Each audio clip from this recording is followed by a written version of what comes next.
এই পাশ থেকে বলেন আপনার নাম? বিপাশা খাতুন। আপনার? কেউ সাইকেল করবেন না। যদি কারোর সাথে কোনো কথা বলার প্রয়োজন হয় কাইন্ডলি আমার অনুমতি নেওয়া দরকার নেই, বাইরে গিয়ে কথা বলুন। বুঝতে পারছেন? আচ্ছা, আজকে আমাদের টপিক হচ্ছে কারেন্ট ইনপুট ইন নার্সিং। কিন্তু কি শোনা যাচ্ছে? জি ম্যাডাম। লার্নিং অবজেক্টিভগুলো লিখে দিচ্ছি, আপনারা কি নোট ডাউন করে নেন। তিন নম্বরে কি আছে? Suggest possible strategies to overcome this challenges current input in nursing. আচ্ছা, আপনারা কি এখানে একটা প্রশ্ন দেখতে পাচ্ছেন? জি ম্যাডাম। এখানে কি আছে কে বলতে পারবেন? Major current issues in nursing.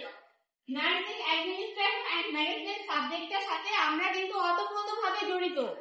আমরা যারা হসপিটাল সেক্টরে জব করি তার সাথে এই সাবজেক্টটা একদম related.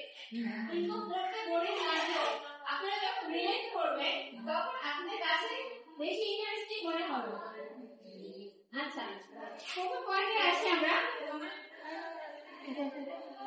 Nursing shortage, high patient to nurse ratio. নার্সের অভাব, রোগীর তুলনায় নার্স কম। আমাদের হসপিটালে কি রোগীর তুলনায় নার্স কম না? এমন কোন হসপিটাল আছে যেখানে নার্স বেশি রোগী কম? না।